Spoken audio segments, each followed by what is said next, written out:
These are the men who want to lead their women.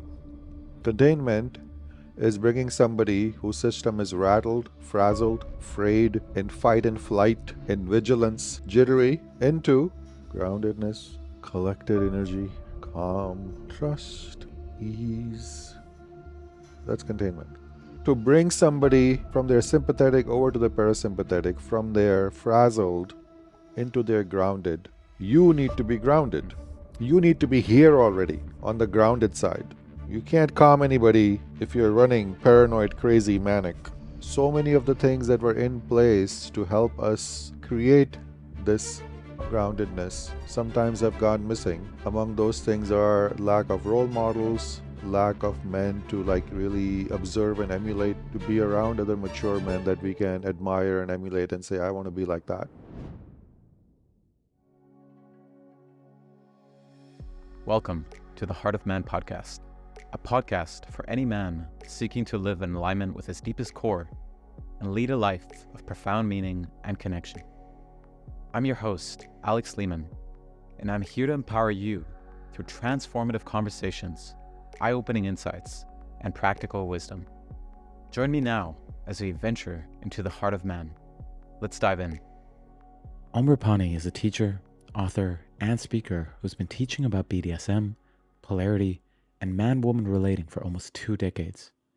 He's also the author of Prerequisites to Ecstasy, a no-nonsense guide exploring what it truly takes to create the love and intimacy we say we want.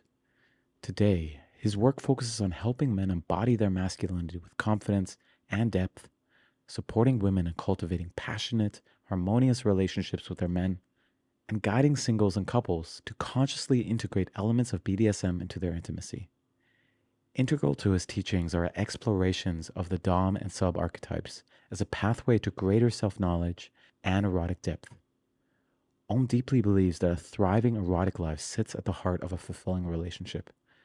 Through his integrated approach, courses, and workshops, he helps men and women alike explore and embody their eros in all its nuance, depth, and expression, guiding them to build relationships that are not only functional and thriving, but erotically alive, rooted in polarity, honesty, and the courage to express their true erotic essence.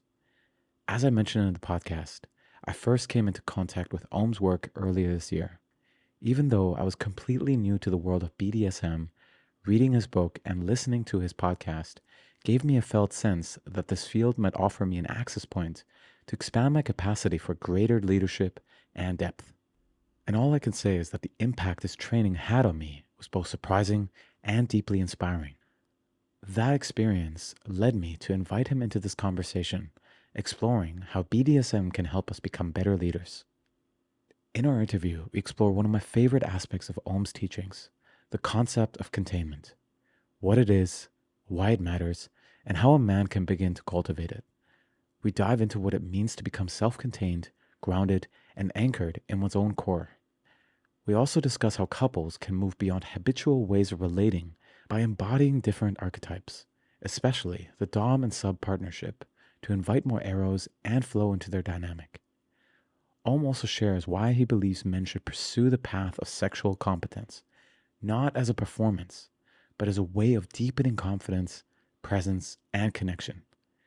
This is the first time on the podcast that we touch on the realms of BDSM and kink, and I understand that this can bring up curiosity or even resistance for some listeners. My encouragement, as always, is to stay open and notice what arises within you. In my own life, this is how I've approached many fields of work that at first felt confronting, yet sparked my curiosity at the same time. Over time, that approach has supported me in discovering deeper truth about what I value, what I care about, and who I really am. So without further ado, let's dive into this rich, provocative, and enlivening conversation with Om Rupani. Welcome back, everybody, on the show. Today, I'm incredibly excited for this upcoming conversation with a teacher in the fields of BDSM, and I got to experience his work firsthand at his BDSM fundamentals training just 6 weeks ago, and I had initially been inspired into this work because I felt the impulse, the recognition that this could support me in becoming a better leader, whether it's in relationships, but as well professionally. And I was absolutely amazed and astounded by what this field had provided me in terms of untangling habitual patterns that I would say reside in wounding, especially in the nice guy identity, and discover a more true and honest expression. So, without further ado, Rupani, it's an absolute pleasure to have you on the Heart Man. Thanks for having me. I'm incredibly excited to speak with you and hopefully create a vibrant conversation, especially around the context of what BDSM can offer men in terms of becoming better leaders. So, I guess just to frame this as a first question, because this is going to be the first time that I explore the realms of BDSM and kink in my podcast. How would you explain what BDSM is to the ones who've never heard about it? And as well, how does it exceed and go beyond the realms of kink? What can men get out of BDSM? Men, first of all, can learn how to give containment to their women through BDSM training. It's a PG rated skill. It doesn't involve swinging from the chandeliers. Your woman doesn't have to be naked to receive your containment. It's not a sexual thing. But BDSM is brilliant at training men and making men understand what containment is, what a woman looks like and feels like when she is in containment, what kind of energy you need to bring, what kind of energy you need to embody to give somebody else containment. Men are women, truly, but if you're paired with women in the exercises, that's a huge training ground for men. Even when I am coaching couples, I take them into the Dom sub posture scenes that I start my classes with, because it's the best way I know of teaching men what containment is and how to give containment to their women. And that's one of the primary things I think men really, really need to learn. They need to know what it is in their own system. They need to experience what it feels like when a woman receives your containment. I really believe the man-woman contract starts there. So that's one huge piece. You don't even have to be a kinkster. You don't have to come in because whatever. But if you are a straight man and you want to connect with women, my advice would be learn to give good containment to women. And BDSM, at least the way I teach it, as you know, right from the start, it's about containment. So I think that's a really, really strong coaching for men to receive. That's one for one starters.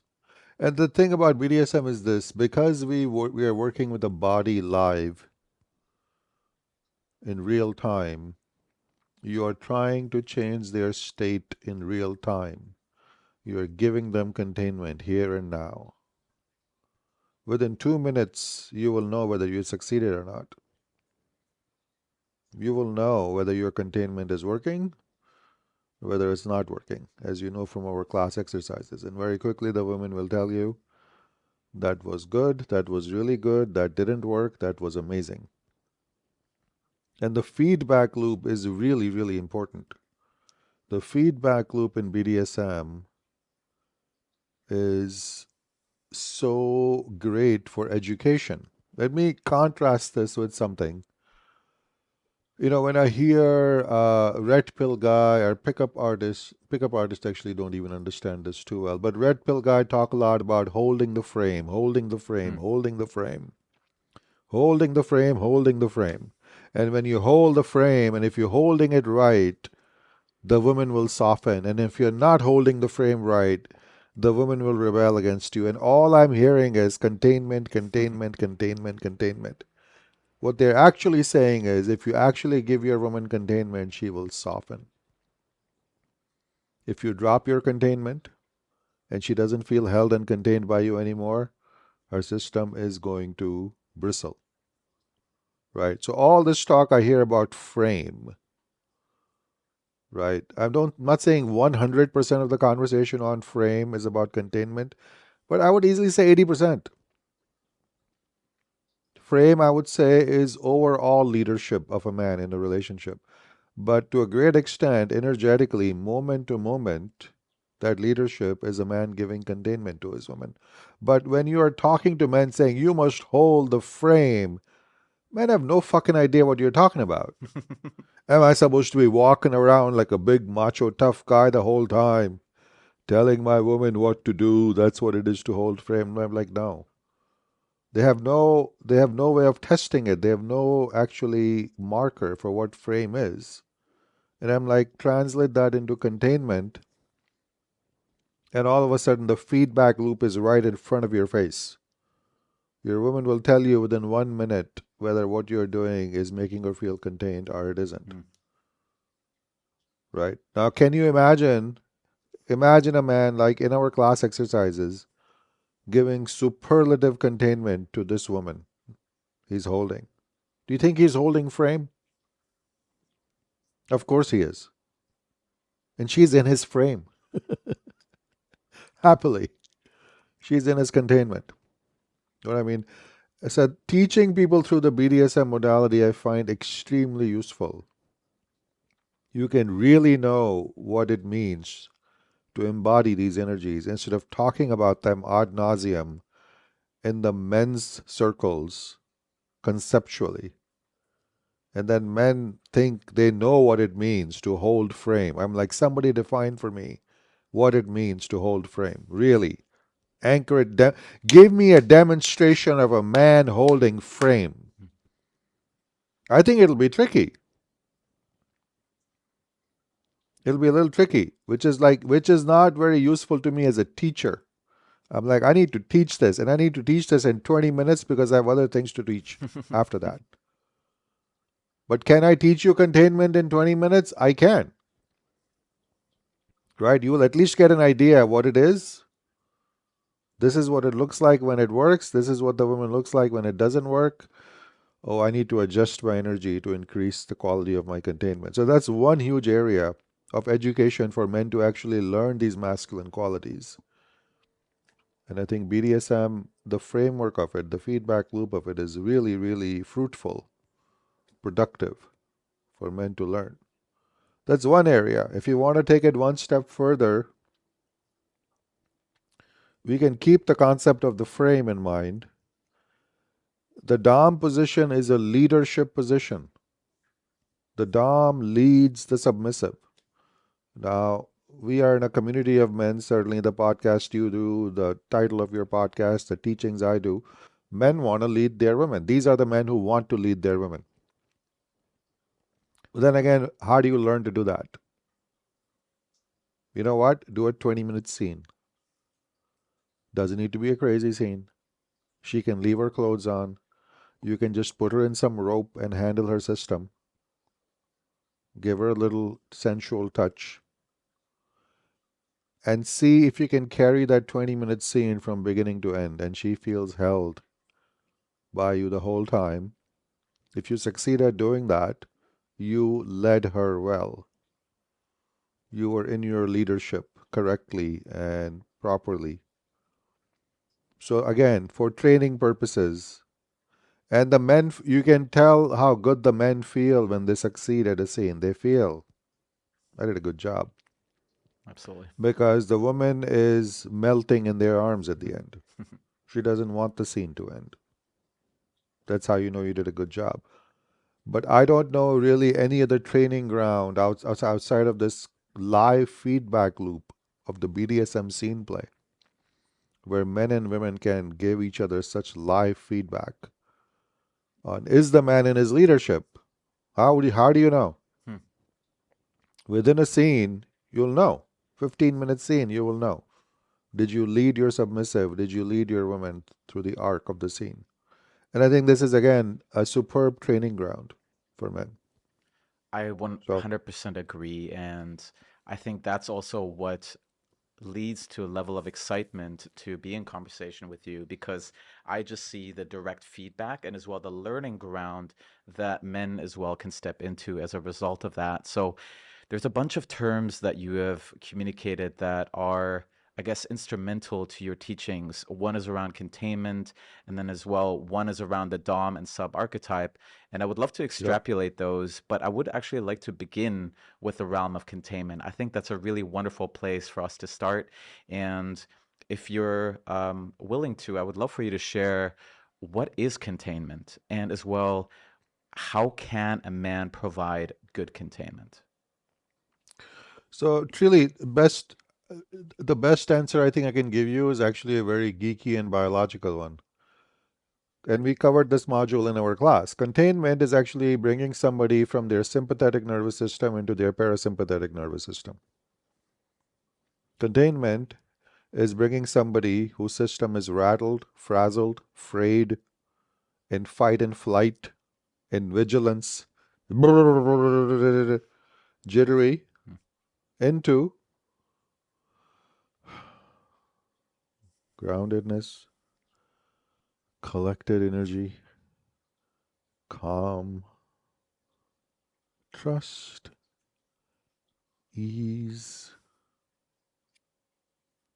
That's containment, right?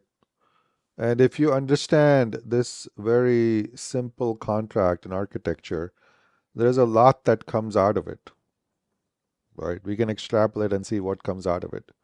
Well, to bring somebody from from their sympathetic over to the parasympathetic, from their frazzled into their grounded, you need to be grounded. You need to be here already on the grounded side. Yep. You can't calm anybody if you're running paranoid, crazy, manic.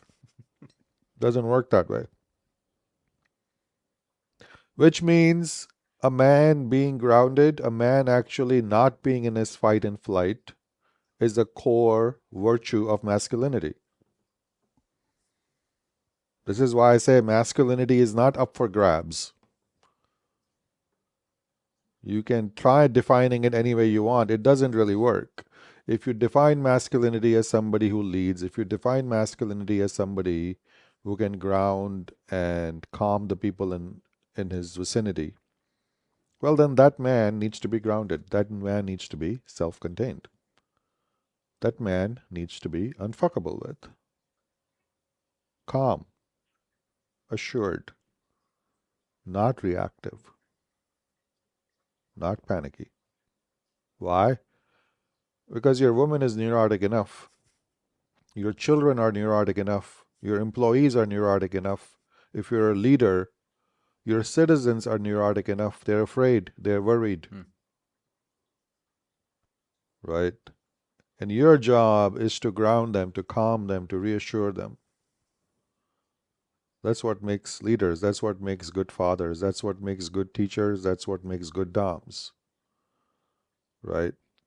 So if you're going to give somebody containment, you need to be contained yourself. Okay, well then pin that in as a core characteristic of masculinity that we should cultivate as men. If I may just interject, I would love to hear from you. What do you see as required for a man to, I guess, have his foundation be self-containment? Because if I look at my own journey, it was an absolute process for me, a path that I really needed to go on in order to come into that space of self-containment. And I also want to acknowledge it's still an ongoing process for me. It is. And it's, It is a long process. I actually answered this question for you guys in class. It is a long list. I'm tempted to pull it out from our I modules. think that would be wonderful. It is a long list because it's not easy embodying a leadership position, right? It is not easy to be self-contained and to provide containment for other people. So it takes a lot. It takes us a while as men to be able to develop the core we need, the self-assurance we need, the self-knowledge we need, and then to be able to offer it to somebody else. But I think that really is should be our journey as men, right? It used to be our journey as men, and along the way, I think so many of the things that were in place to help us create this groundedness, inner solidity, sometimes have gone missing. Among those things are lack of role models, lack of men to like really observe and emulate, to be around other grounded men, to be around other mature men that we can admire and emulate and say, I want to be like that. Right? I have So many modules, it takes me a while to find it. You absolutely do, and there's a lot of as well wisdom in those, so I can highly Yeah, recommend checking those out. but it's a pretty long list on how exactly do you develop containment? How do you, and part of it is doing your shadow work, Mm, healing your own parental wounds, mhm. healing your own triggers, confronting your own shadow. And unless you have done all that, you yourself are quite messable with, right? And it's going to be difficult that when you're trying to contain somebody else, you will keep faltering. This is why I think it takes men a little while to get there, right? It takes us a while to get there, and maybe this is why also I think it makes sense oftentimes that in man women partnerships, the men be a little bit older than the women, Hmm. right? If you have two teenagers, if you have Romeo and Juliet, 13 years old, 15 years old, they may have, passion and infatuation, but the boy is not ready yet to really hold his woman. Hmm. And I think it does take us a bit of a time. I guess one of the things that I find so interesting about this conversation is that so many relational challenges that men might experience, whether it's conflict, tension, frustration that shows up in the relationship. Ever since exploring your work, I've always looked at it from this lens of a lack of containment within my partner. And I think within that, I found, I guess, somewhat of a key towards a solution for maybe not all, but a lot of challenges that might be there to provide that containment initially, and then as well see what challenges might still remain. And I think if that is a lens that men can hold, I think it would actually create a lot more harmony in their relationships. So I guess I'd be curious to hear what your perspective might be on what I just said. I completely agree, and I prompt my men. I'm like, whatever containment you're giving to your woman, double it, triple it. Hmm. First, give your woman containment, right? And it's like, let's see how many of your current problems and frustrations actually disappear because from that remedy, right? Because a woman, an uncontained woman is a mess. You don't even know how many ways she's a mess. She may be angry, she may be mistrustful, she may be acting out, she may be withdrawn. And you're like, what the hell is going on with this woman? All of it is because she is uncontained. Hmm. When she is well contained, all of a sudden, a lot of those unhappinesses disappear, right? So I'm like, it's a good way to problem solve a relationship. Are you giving your woman good containment? No. I'm like, okay, let's start there. Bring me back your woman after she says, you know what? Recently, I feel so well held by my man. Recently, I feel so well contained by my man. I'm like, okay, now tell me your problems. Whatever is left. Do you have more problems? If you have more problems, let's bring them up.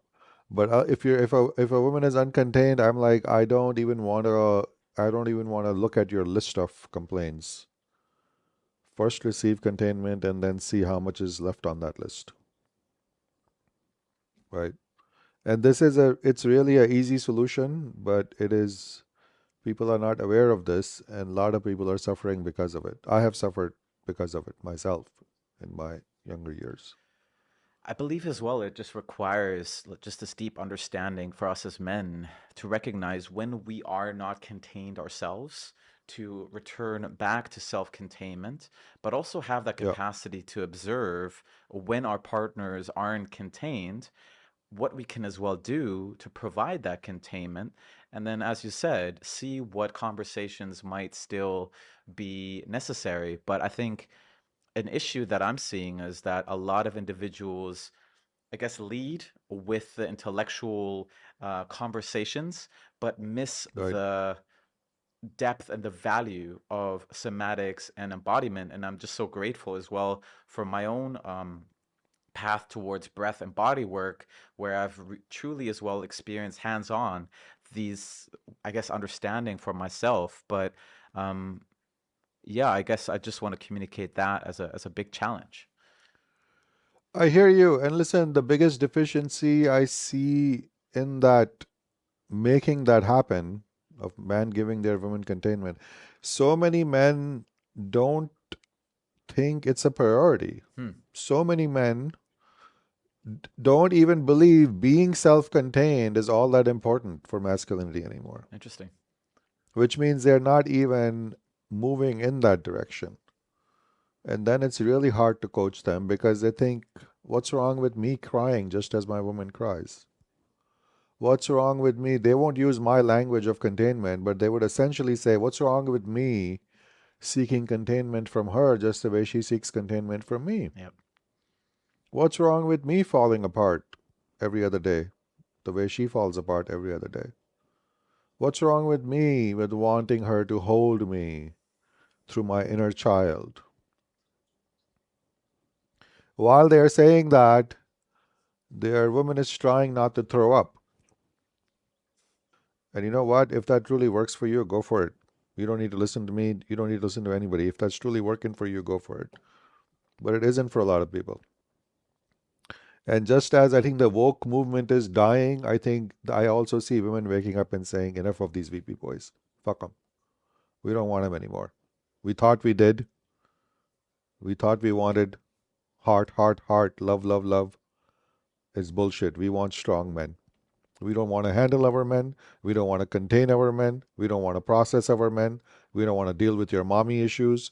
Go deal with all that shit someplace else and come back when you're solid. Because there's enough crazy here on the woman's side, right? How about you bring some nice grounded daddy energy? Let me be the little girl. I fall apart, you put me back together. Let that be our contract. I think there's a lot in what you had communicated, and I guess, yeah, so many places we could go with all these statements that you had made. But Yeah, something that I'm seeing, especially as well, if I look at my own progression and my own journey, there was absolutely a time in my own path where I've needed to process a lot, where I've really needed to work through a lot, because essentially yeah, I had adopted a lot of suppression and repression. And there was an armoring, there was a posturing that I carried in my life. yeah. And I really needed people in my time. And ideally, this was through therapists, this was through coaches, this was through mentors, where I could really bring that stuff. And Yeah. I've as well observed, in my own experiences and then as well the experiences I heard from other men, if that is an ongoing thing that is brought up in a relationship, it creates unsafety. It creates a level of fear around the fact, can I still trust my man? Can he still lead me? Can I still remain soft around him? So Yeah. this is, I guess, what I'm seeing as well in my observations. I'm in favor of men doing their work. I am not saying men shouldn't cry. I'm not saying men don't need to process. I'm not saying men don't have parental wounds that need to be dealt with. Mm. Don't put it at your woman's feet. Go do your own work. Do your own therapy. Find your own coach. Whatever your process is, do your medicine journeys. And please don't, this is not really not trying to tell men be stoic ogres who never show any feelings. Women love to feel our hearts, but there's a difference between being open hearted, letting her see you wherever you are, and asking her to contain you. Truly, if you strike that balance, women are actually crazy about men who feel passionately, who are on their journey, who in fact are doing their own work. And then you also let them feel where you are. But you don't ask them to hold you. They don't feel I have to carry him. If they try to carry you, if your woman tries to carry you, you push her back. You're not my mommy. You're not my therapist. I have my people. I have my process. This is what's happening right now. That can build intimacy. So I'm not really not advocating shut your woman out. Don't tell her what you're feeling. Don't let her into your heart. Not even don't tell her you're going through difficulties. Don't expect her to be your wet blanket. And there is a difference. There's a big difference between the two energies. What are your perspectives on when a man goes through those challenges, and let's say he is handling it, he has his group of brothers by his side, he is working with a Yeah, therapist, he's receiving outside support. I do yeah, see in my observations that a lot of women still want to be there for their men. They want to be there in partnership. They want to be there in support. And I wonder how there can be this agreement around support in a way that might actually create deeper intimacy rather than break it down, perhaps by, bringing nourishment or bringing nurturance. Like absolutely. you tell me what your perspectives are on this. Well, I would say as a man, you should decide how your woman can actually nourish you, but make sure the nourishment you're asking from her is not in the form of containment, Hmm. is not in the form of her being your therapist. And if there is something she could do to support you, say, you know what, this would actually help. And see if she wants to offer that to you, whatever that is. That could include quiet time. That could include, I'm going to need more and more time alone when I'm going through this, and I need you to be okay with that. Who knows? If she knows you're coming from a genuine place, let's say if she delivers, right? I've done this. I have a deaths in my family, and I've gone through my grieving process, and I'm like, I may have said to my woman at a time, like, listen, I am probably going to be really irritable for a while. I'm going through a lot. My system is bristling. I may not be in the mood to talk. You may find me irritable. No, beforehand, it's got nothing to do with you. Don't take it personally. And you just gotta, leave me alone or have sympathy for what I'm going through. It's not about you. And in those areas, women generally are golden. My woman has been absolutely golden. They're champions. They're like, you got it. Hmm. I said it once, you got it. Right. But that's a clean offer. That's like actually something you can do for me. Because now I don't want to worry about that I am going through a ton of emotions. I don't want that to damage my relationship. But I do feel like a bristling asshole right now. I am boiling with a ton of emotion and rage.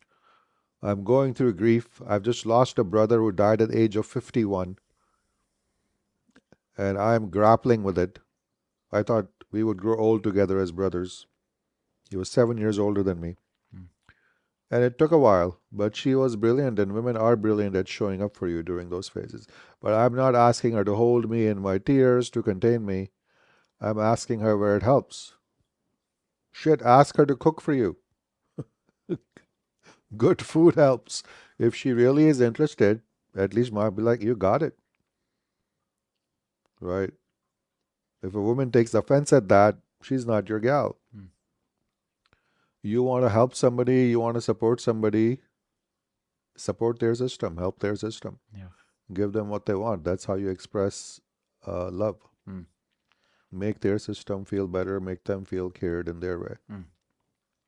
Well, first of all, my condolences around the This experience was with a your while brother. Oh, ago. This got it. was a while ago. But I'm giving as an example of Sure. like when I have like made clear requests and boundaries while definitely I was going through my own process.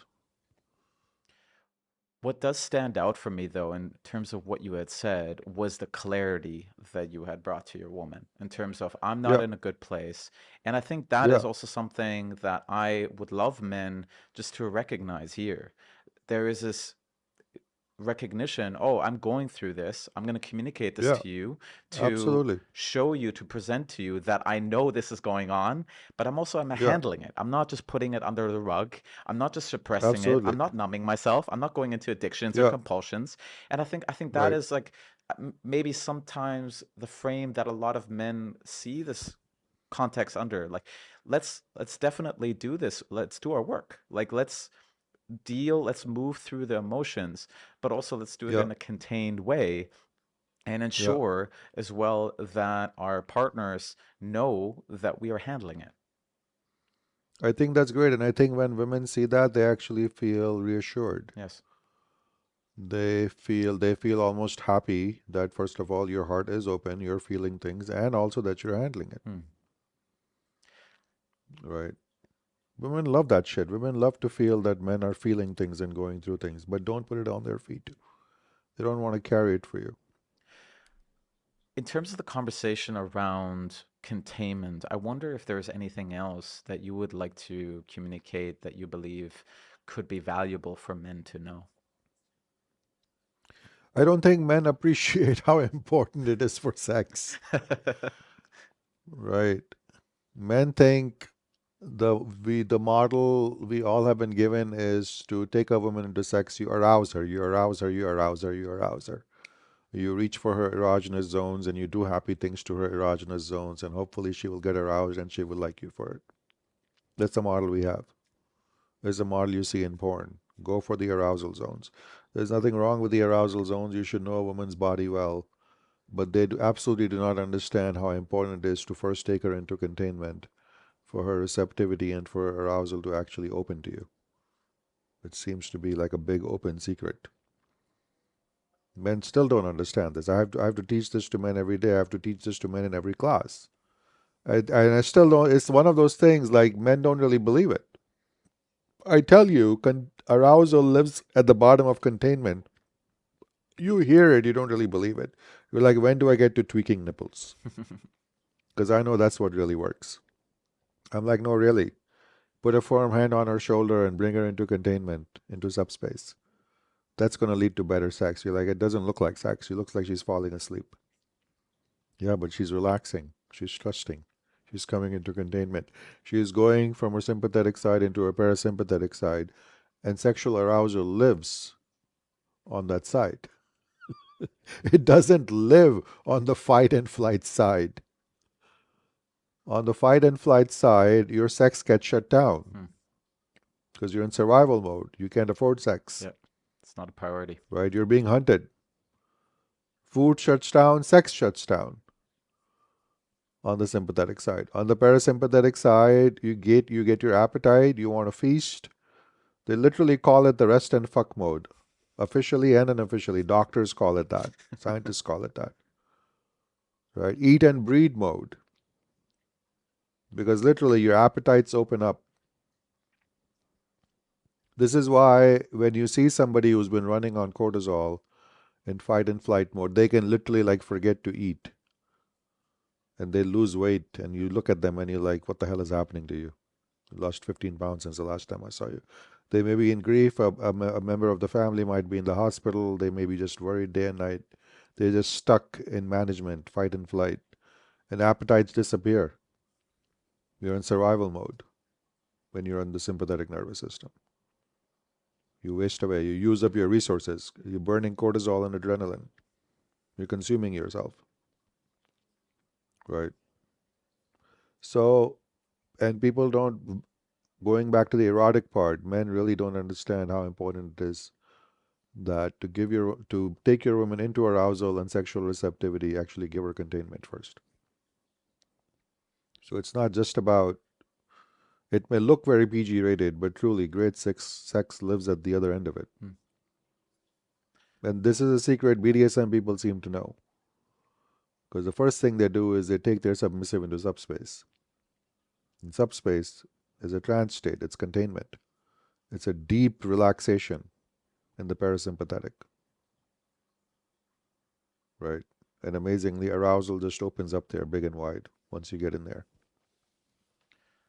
Within what you said, you had communicated one way of providing containment is by bringing a steady um, hand, I guess, on your submissive's shoulder if you're Yeah. playing a scene. I wonder if there's some other practical guidance that you could provide men in terms of how they can give good containment to their partners. The biggest way is you need to be contained yourself because containment works a little bit like Yeah. osmosis. This really doesn't need to be rocket science. Forget about the word containment. Go to the word grounding. Everybody understands what grounding is these days, right? So if I gave you the assignment, ground that person,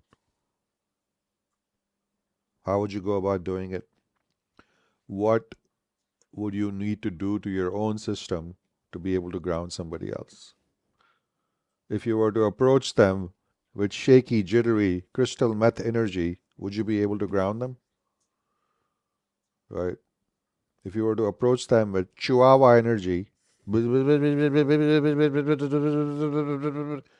you be able to ground anybody? No, you would not. You would rattle their system even worse. If you're grounded yourself, if you have the bulldog energy, right, a great German shepherd energy, your steadiness will ground them. Your presence alone will start to calm them down.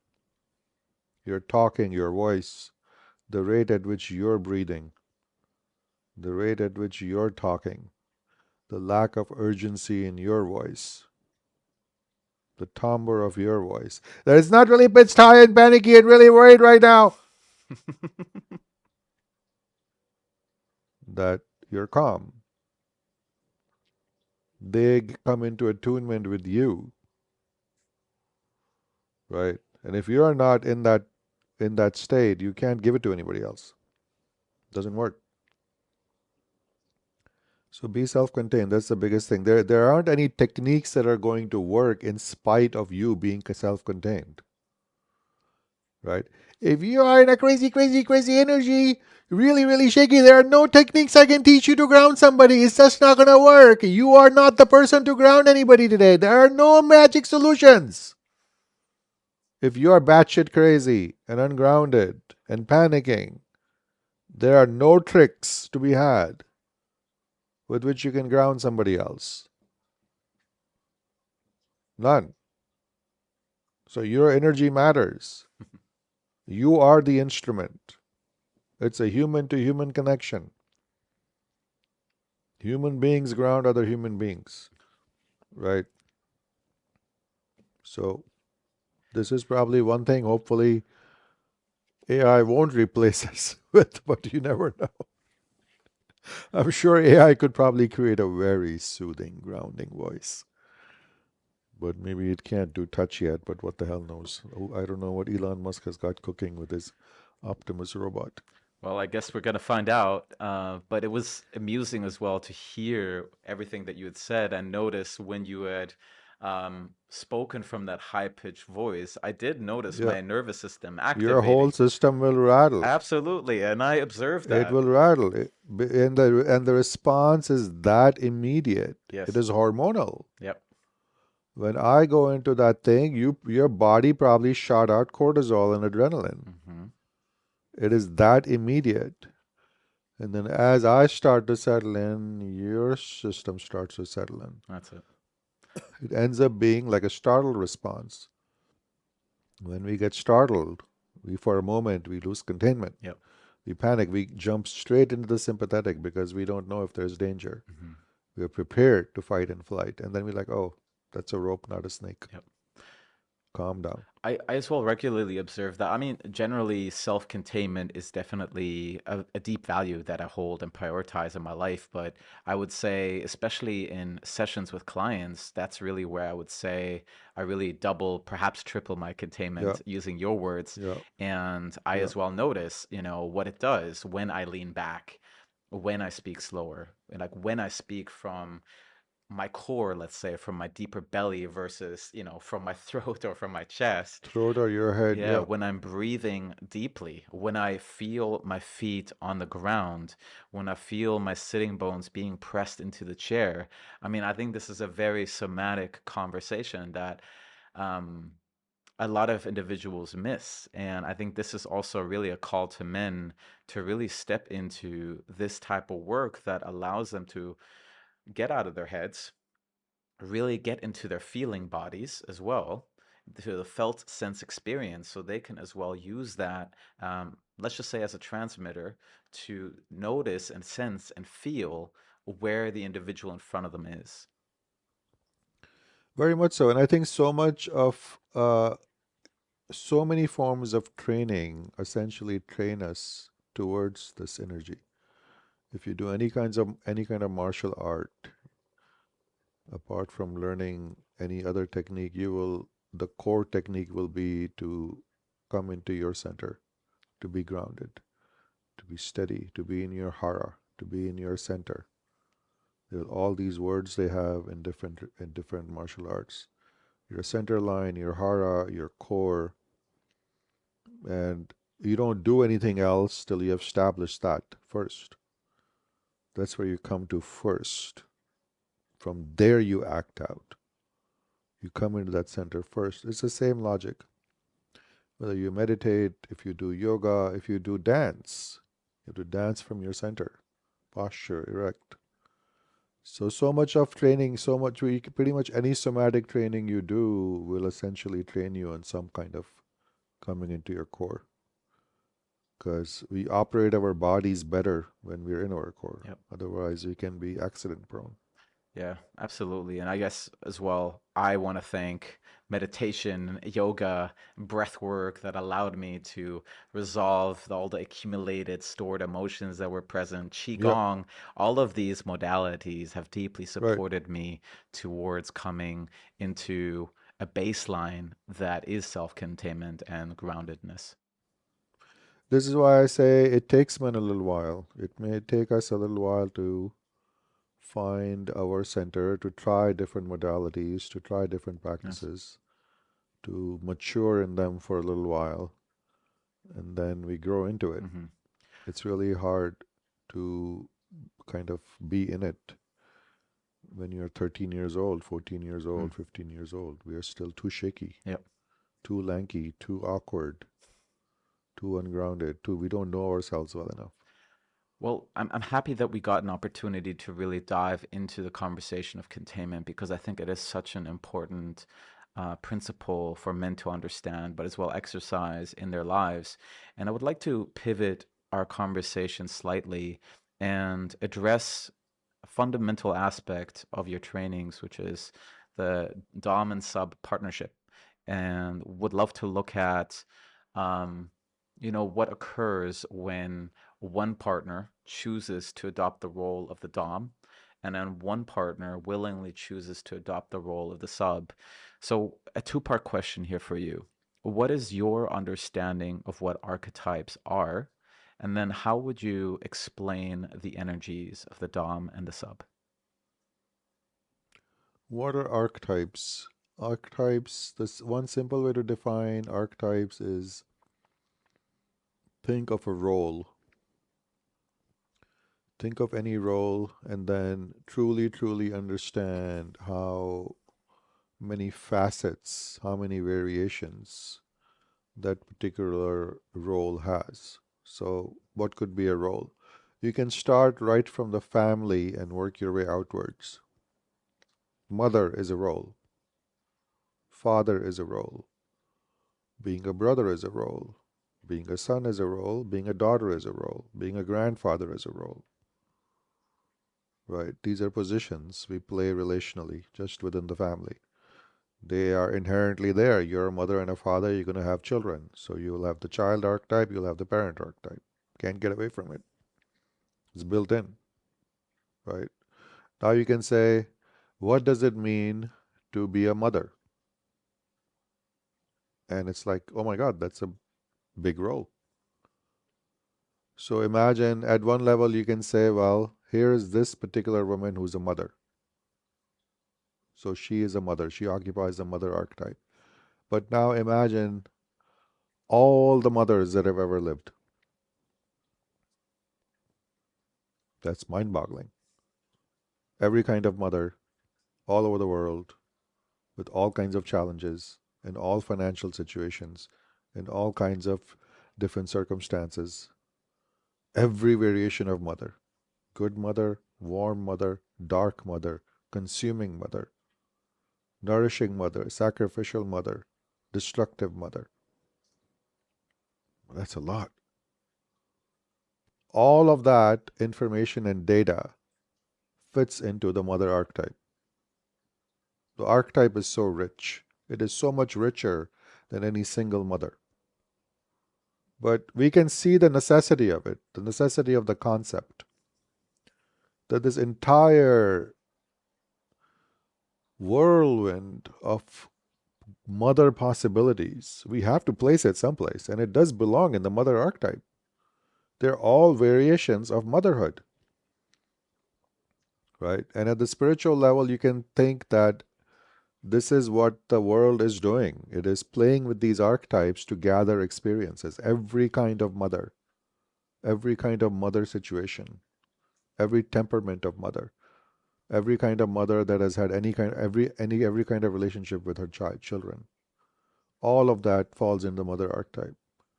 And by the same logic, you can go to father, brother, teacher, husband, wife. And this is the richness of human experience. And we kind of need a language to talk about it. Between the individual to the universal of that particular position. Right? And this is the concept of archetypes. That the mother archetype holds all of mother experience in it. And any individual mother is obviously a manifestation of what the possibilities are within that archetype. And they're all there, they're all sitting there. All the possibilities are sitting there. One type of mother could turn into another type of mother.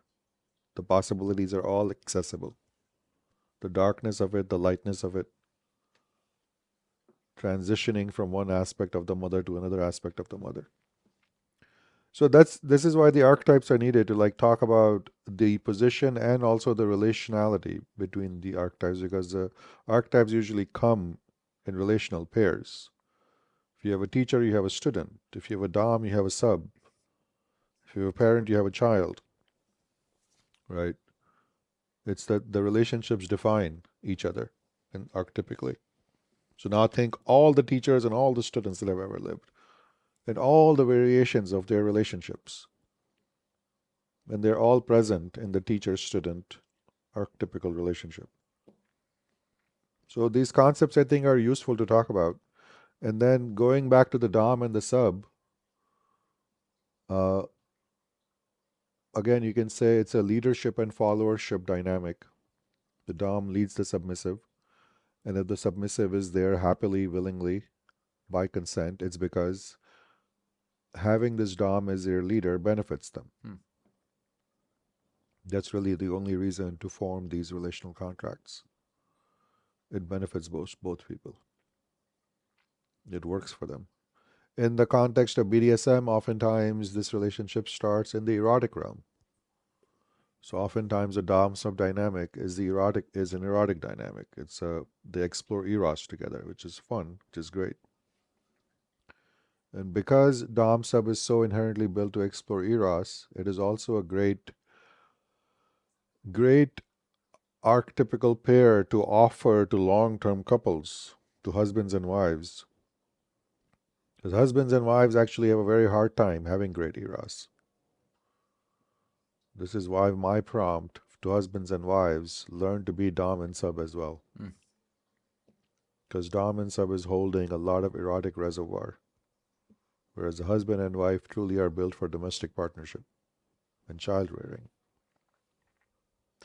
If I may just jump in here, Yeah. I think there's a lot of value to that statement that you had just made, because a recent observation I've been making with a lot of men that I speak to, and as well couples, is I think they're wonderful partnerships. They might be husbands and wives, perhaps even mother and father to their children. So, to everything that you had as well shared, they're in these archetypes and they're living in these archetypes. And they are not recognizing that these are modes of being that they're consistently playing out and extending out. And it seems like everything that they're doing in their lives is extending out to those places. And eventually the lines get blurry around how to lead their relationships well.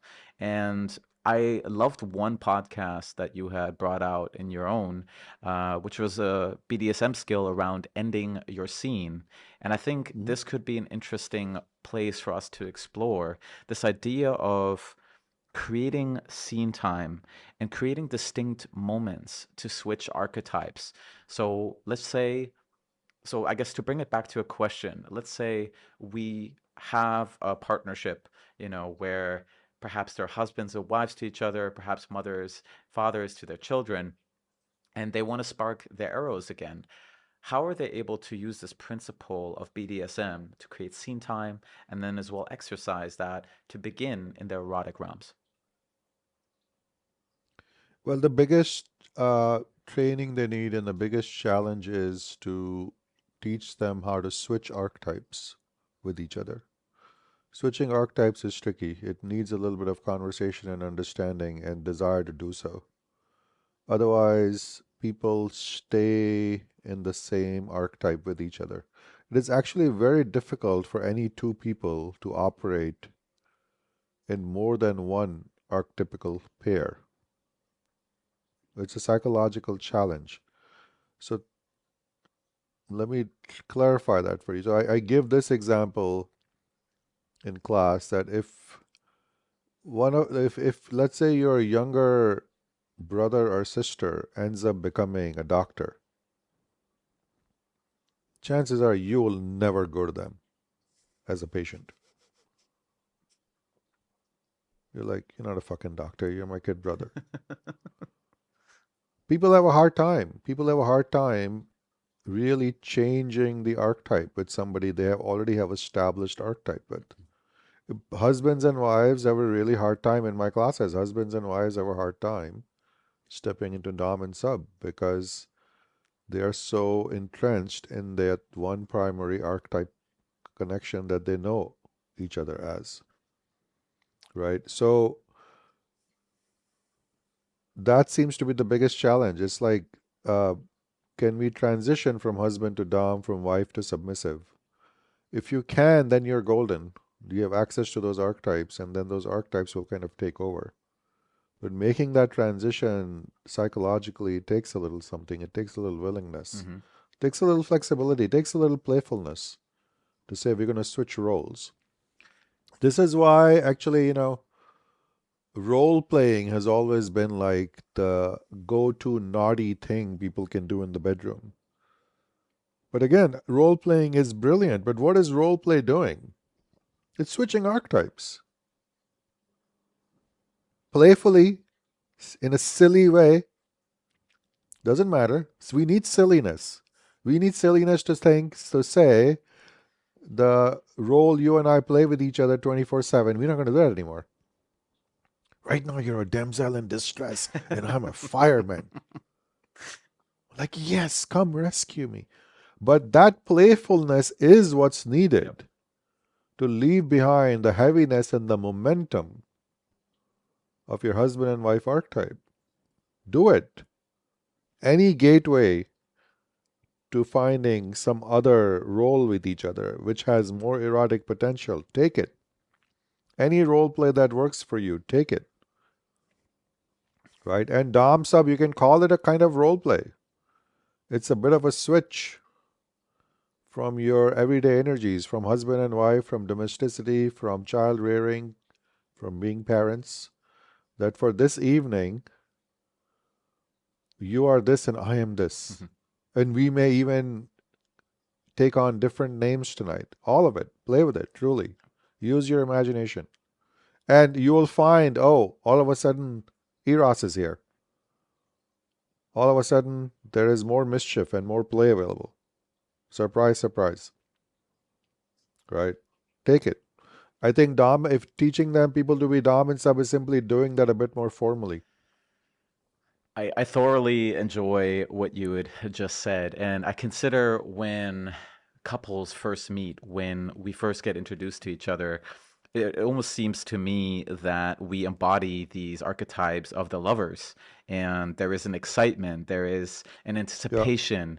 Like every experience is novel. It's an event for us, right? And I think with that as well, it creates such a beautiful tension for the realms of eros and for the realms of sexuality. And over time, as we become partners and I guess the responsibilities of day-to-day living, it becomes the forefront. We lose that as an understanding, and I think it starts with awareness. It starts with that recognition that this has become the forefront, and we have lost sight yeah, of this capacity to create events, to create scenes, to yeah. create anticipation, to create experiences where we lose all of the day to day for a moment. And to your point as well, fill these roles. And I think there's something really wonderful about this idea of creating play, of creating the Yeah, anticipation, the silliness, the mischief. And I notice as well, when you were speaking all these things, there was a part of me is like, let's go. I think it's wonderful. I know it's a lot of fun. It's a lot of fun. I think we could talk about this so much. This is such a rich terrain. So one thing I can say is just coming to the foreground. So we are really good at ruining shit in our life. One thing we are really brilliant at ruining is lovership, right? So think of any romantic comedy, any TV show where they start off a couple as getting infatuated with each other, flirting with each other, finally, one wild night, and like having starting this wild hard romance. And then 1, 2, 3 dates later, what is the scene you expect? Usually it's a scene you expect from the woman. Doesn't have to be, but from the woman. Where is this going? What are we doing? What is this leading to? You're trying to convert a lovership into a partnership. And people think this is absolutely normal. Every therapist will put their stamp of approval and say, this is what healthy relating is. You progress. You just can't have wild nights with people.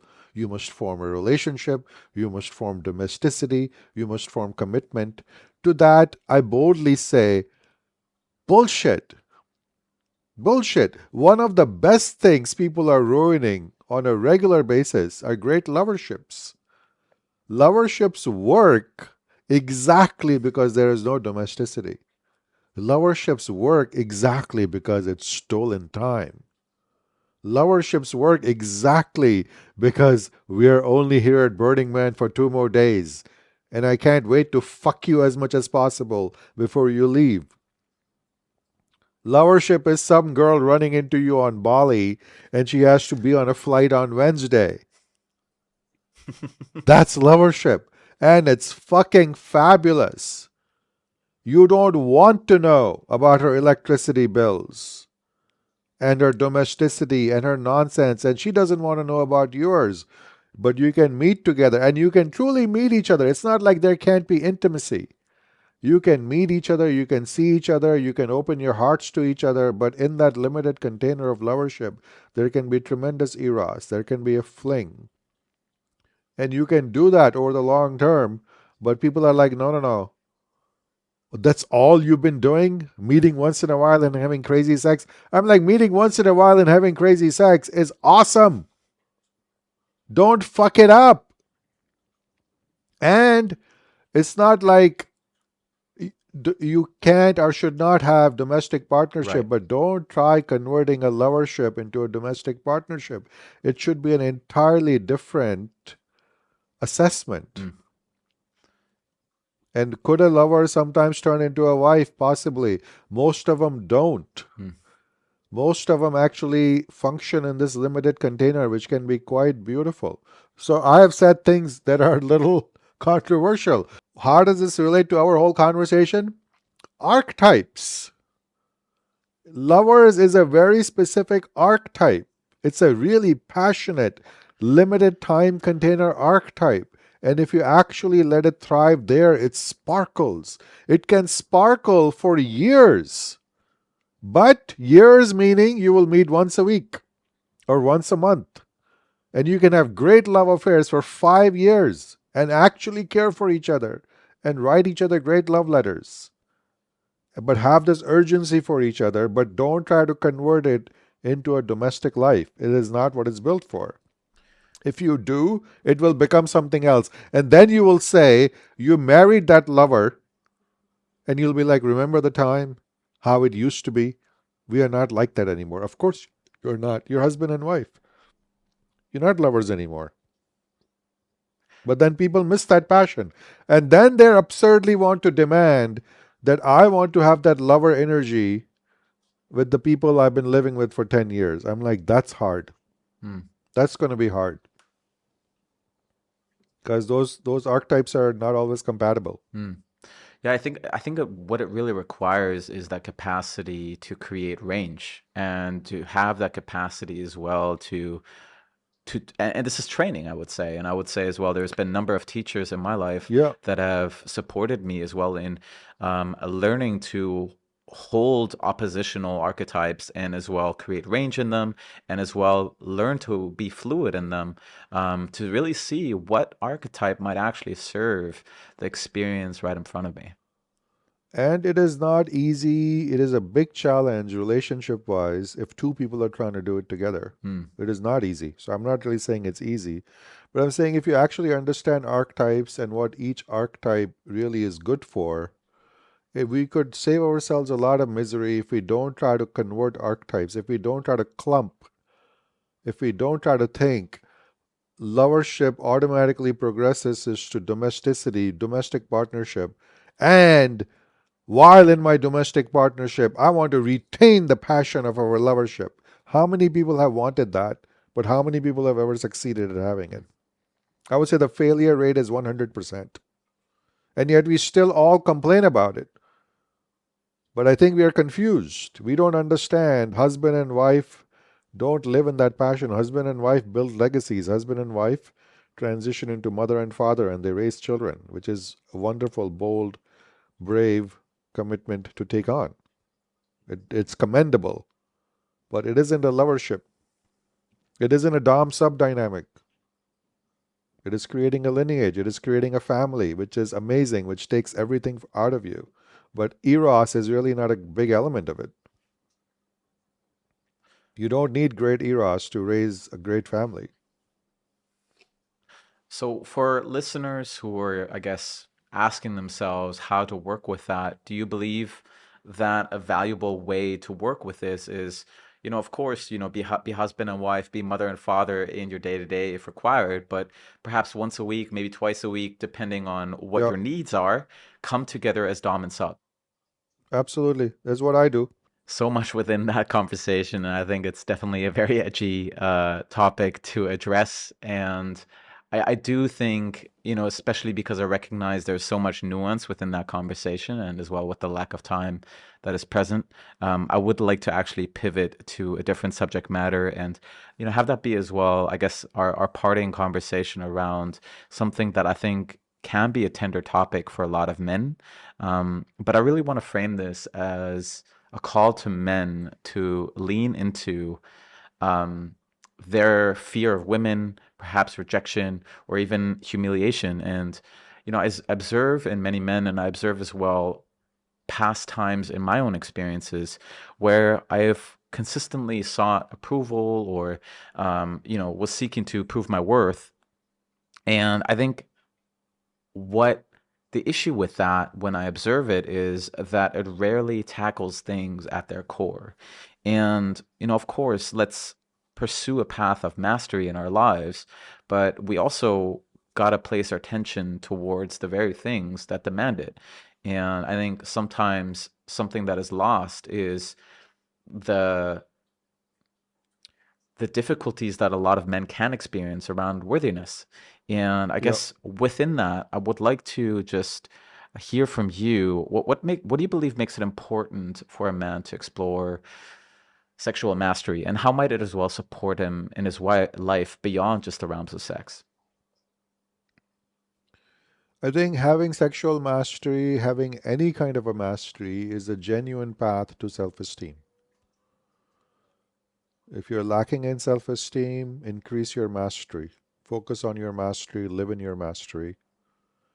And mastery to me is a genuine source of self esteem. Contribution is another genuine source of self esteem. Be of use to people, genuinely, and let them tell you you are being of use to them. You don't get to decide. Be of genuine use to people. And generally, to be of use to people, you have to have some mastery to give them. How else are you going to be of use to people? You have to be good at something. You have to have something to offer.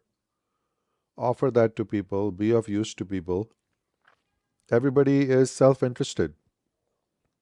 If you're used to people, they will want you, they will value you. Hopefully, they will reciprocate, right? So, to me, mastery is a very good path to self esteem. I don't even know any other path. I really don't. There can be an element of like simply being at peace with oneself, almost like a Zen state. But as far as relationally, it's like the only true path I know. I'm not in favor of men acting confident. Like, I don't think that really works. True confidence doesn't really act confident. You kind of just are. You're calm, you do what you do, and you don't really even care that much what people think of you. That's what self assuredness looks like. It doesn't look like you beating your own drum all day long. Those people come across to us as insecure.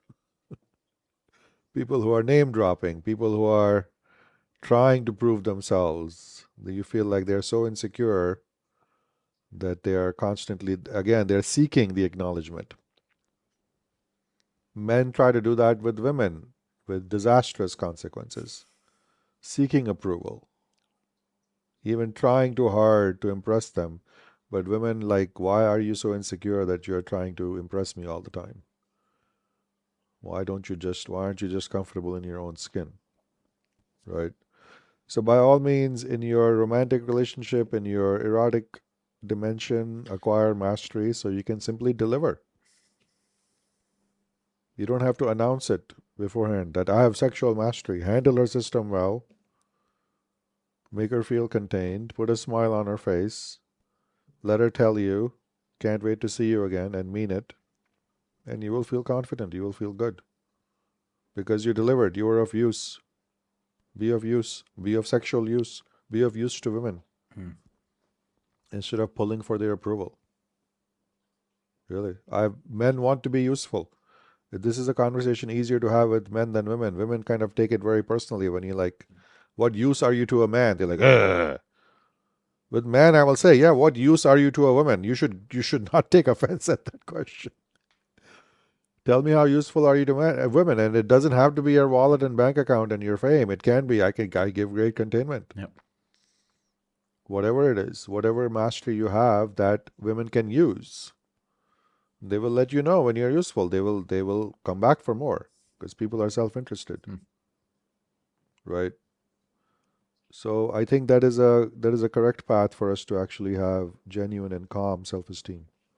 Yeah, Acquire more mastery. I appreciate all that, and I definitely want to double as well down on the conversation around confidence. And I consider as well a decade earlier when I was still dealing with a lot of social anxiety. I couldn't even speak to strangers, and like there was a Yeah, lot of nervousness, and I was at the effect of a lot of bullying in my life, and with that, a lot of self-consciousness, and like I was yeah, consistently self-referential, and there was just yeah, no ability for me to be confident in all of that and dealing with all of yeah, that. And I think like coming into confidence wasn't something, it wasn't a strategy, it wasn't a tactic. Like it was something that came as a result of me really doing the hard work, like doing the hard work to really Yeah, step into, to confront my fears, right. to do the things that are true and right for me, and face as well the consequences that might come with that. So Yeah, I think us being comfortable in our own skin is a big part of it. And again, that's just a better, happier way to live. So I would encounter a man, whatever age, but certainly more prone when we are younger, they're terribly uncomfortable in their own skin. I would say work on that first, whatever you need to do to be okay with yourself, to find yourself right. Right? It's a great thing to find yourself right. Something I talk about in the Dominant Man course. It's a quality of there's a certain frequency to it. Once you see it, you won't be able to unsee it. A man who finds himself right. I use really stereotypical, prototypical archetypes to teach masculinity, and one point of reference I use often is James Bond. Think of James Bond, and you will see, no matter which actor played him over the decades, James Bond finds himself right. And there is something really attractive about that. He just is so happy in his own skin. Right. And I'm like, there is something very, very appealing and seductive about that. Men want to be around that energy, women want to be around that energy. That is deeply attractive. He finds himself right. It doesn't mean anything else. Doesn't even have to mean you're arrogant or narcissistic. No, he just finds himself right. He's happy in his own skin. He likes who he is, right? Without being vain or anything. That self comfort, that ease with oneself is wonderful. And I think it is very attractive to women. Women look for that. And when and you can, the opposite of it shows up very quickly too. When a man does not find him right, when he is in that discomfort, women don't feel contained by that energy. A man who finds himself right and is at ease in his own skin, he can offer containment very easily to other people. He can put other people at ease because he is at ease within himself. So I would say really that would be an important part of our evolution. And I think we need that in our younger years even more because we all start a bit jittery and awkward. definitely. Teenage years are awful. Nobody really is happy in their own skin. No boy is happy in his own skin, maybe except for the football stars. I really don't know. I wouldn't be able to Right. say, but I I won't be able to say, but it's like I would envy those characters. I think all of us would, whether in real life or in the teenage movies, the star who just seemed to have it all. And we like, I wish I could just be. We wanted the stuff he had, but I think more than that, we just wanted to be that at ease with yeah. ourselves. We didn't feel at ease with ourselves like the stars in those stories Hmm. did. I think we want that. True. And, I can see as well in my own journey, I think there is something beautiful if I now look back retroactively around the Yeah, hero's journey that I've had to go through. I think yeah, there's this recognition. it I've is. lived a life. Like I've lived a life. You've lived a life, and you have had your moments and failures and embarrassments. All of it is great. And I think it's important for But us as men, to have that, to really I be think able it to is. go. I sometimes pity pretty boys. I think it's like they never got the hard knocks. I just imagine they're going to get them down the line. I might as well get them early, Hmm. right? Might as well get the hits early to realize, yeah, life isn't easy. Yep. Women aren't easy. Women are terrifying. Women will judge you. Women will make you uncomfortable. Women will reject you. Okay, now what? You want to pick yourself off the dirt, or you just want to stay there for the rest of your life? Yep. I think it's great. I think it's great to have some disadvantages. And I've seen as well the beauty in women, their graciousness, their generosity um, towards men when they see them really being willing to confront their edges, to confront their fears, to confront, those places. And I've definitely as well experienced that myself, within your week-long training, where I was willing to go into some edges where I was like, oh shit, I've never been here before, but let's go, right? And it really paid off in a really beautiful way. And um, I think it's important. It's important for us as men to really go to those places. Well, I think at least we keep from getting bored if we keep pushing our edges a little bit. Mm. I think we do need to test ourselves. I think it's in our nature to say, what's next? It's in our nature to seek new horizons. Otherwise, life gets too dull. And this yearning never ends. You will see billionaires in the same yearning. They're like, what next? Yeah. And somebody else could say, what the hell else do you need to do here? Just sit back and, enjoy your life. But they get bored. People get bored. They want to push edges. They want to see what else is possible. And I think that's a healthy thing. Yeah. That's how we create. That's how we innovate. That's how we do new things. Well, I do want to, I'm mindful of time as well. And I guess before I ask you my final question, I guess one thing that I would just like to include within this conversation around sexual mastery, just offer some reflections, is this: what I've observed was when I explored pursuing deeper mastery, deeper skills in this area, it's been wonderful to see how those have translated, particularly in my professional life, whether it's clarity, whether it's direction, whether it's being in full ownership of my desires, whether it's being comfortable to be in a certain bigness as a result of Yeah. exercising myself and my dom energy. I think there is something wonderful and important for men to recognize. This goes beyond the realms of sex. This goes beyond the realms of relationship. This goes beyond the realms of eros. And I think it can really be translated into numerous areas of our lives. I agree. And I think what you're describing, the structure of it, the architecture of it, is a bit circular. What I mean by that is if you want to be a good leader in the bedroom, you first need to be a good leader. So if you're missing leadership qualities and you're trying to lead in the bedroom, you're going to fall on your face because you're missing leadership qualities. But if you learn to be a good leader in the bedroom, if you learn to lead your woman well, then the leadership qualities translate to other areas. Know what I mean? So it's like the characteristics that make eros and erotic relationships work.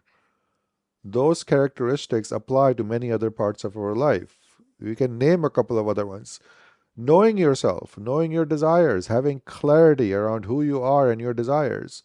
Now, having that in the erotic realm can be a bit of a challenge for people.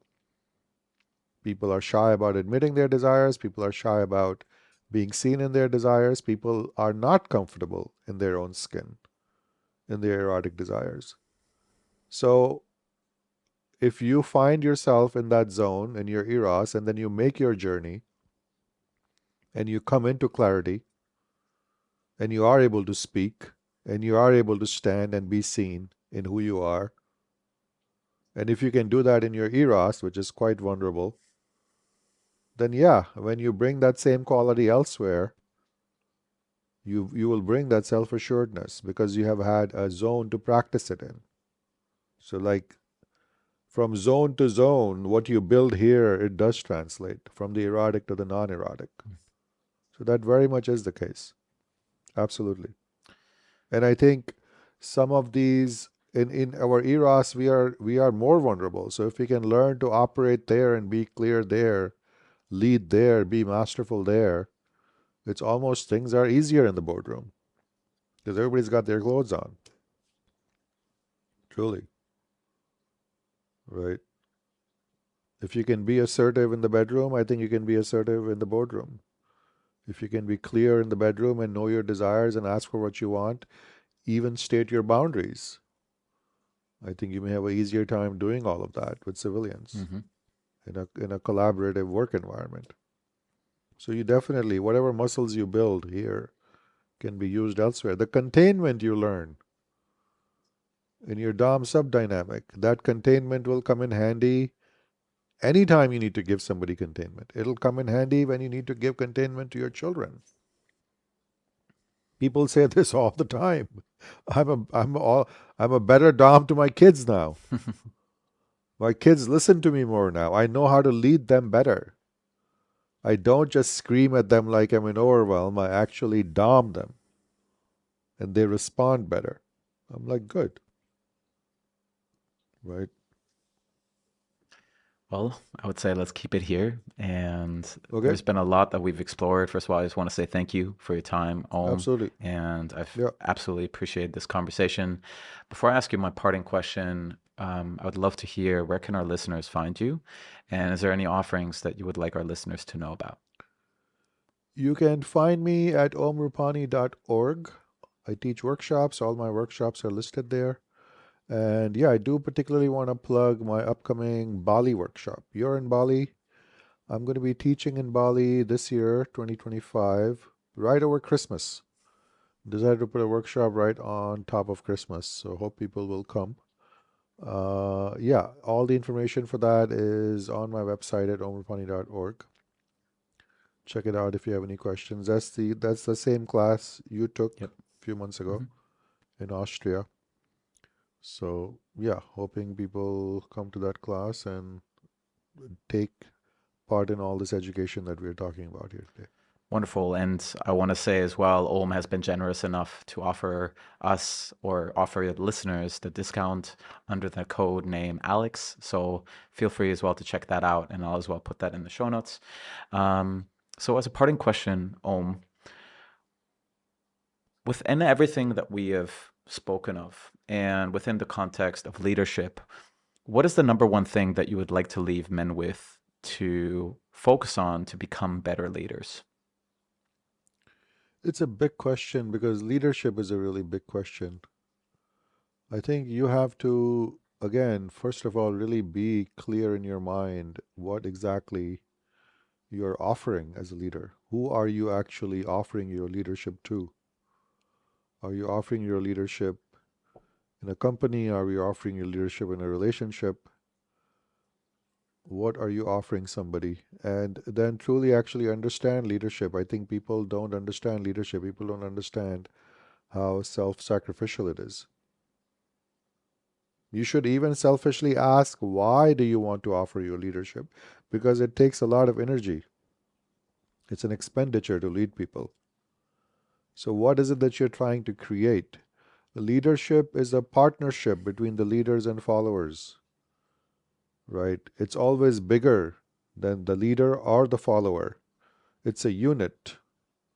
But then why bother creating this leader follower unit? You create this unit because you're trying to build something that you can't build alone. Even if what you're trying to build is a great erotic connection. If a Dom could build his erotic life alone, I would go do it because it's simpler, because people are a pain in the ass. But the erotic connection I long for is a great Dom sub dynamic. I want a great submissive with which to build my erotic connection. Okay, now what have I got to offer a submissive? What's my offering? What's my contribution? Why would a great submissive want me as their Dom, as their leader? Everybody's acting out of self interest, right? You want to start a company, you want to be an entrepreneur. Why? I want to build something. Well, go build it. I'm going to need help. I can't build this single handedly. I'm going to need other people. Okay. Why should they work for you? I have to think about that. Money? Okay. So start. Maybe not money. Don't have any. What else? You tell me. Possibility, a dream, a vision, promise of future profit, whatever. But how are you going to create this unit? And can you lead them to the goal? When they see you and listen to you and watch you work, do they believe this man will take us to the goal? If I stay with him, good things will come in the future. That's what leaders promise. That with me, good things will happen. With me, more profit, more pleasure, more fulfillment will happen. Are you able to deliver on that? That's not a small thing. It really isn't. And if you don't have that to offer, people will say, nah, thank you. I don't really see any promise with you. I don't see any possibility with you. They will give you a no vote. So that's kind of a high standard to hold if you want to lead somebody. What are you building? And why should somebody be on board with your project, even if it's just an erotic project? Think about all that. And then you really have to show up and show up consistently and make it all work day after day after day after day. Can't do it just once. Right? Because if you do not do that, things will fall apart in no time. And that's happening much more than success is happening in units. Leadership, followership units are falling apart all the time. They have a very high failure rate. Right? To make something sustainable up to the point where you actually build what you were going for and everybody feels fulfilled, everybody feels, wow, I feel I did amazing things. I had self-expression, I had expansion. That was a good unit. That was a good leadership, followership unit. So aim to create that in whatever area you want to be leaders in. Rupani, thanks again for being on the show. Absolutely. Thanks for having me. Listeners, I hope you got a lot of value out of this conversation. Definitely required as well some courage from my end to be willing to go into more provocative and edgier subject matters, but I hope it was of use and of value. And if you feel the call as well to share this with another individual that you believe could as well receive value from it, please do so. And until next time, signing off. Thank you for listening to this episode. Your time and attention is truly appreciated. If you enjoyed the show, make sure to subscribe to stay tuned for my upcoming episodes. And in case you know somebody who would find this episode helpful, I encourage you to pay it forward. Finally, if you've personally been receiving value from the show, one way you're able to support this podcast is by leaving a 5-star rating and a written review on Apple Podcasts or Spotify. Not only does this help more people find the show, but it also supports me in bringing more incredible guests on for the future. I'm your host, Alex Lehman, and until next time, signing off.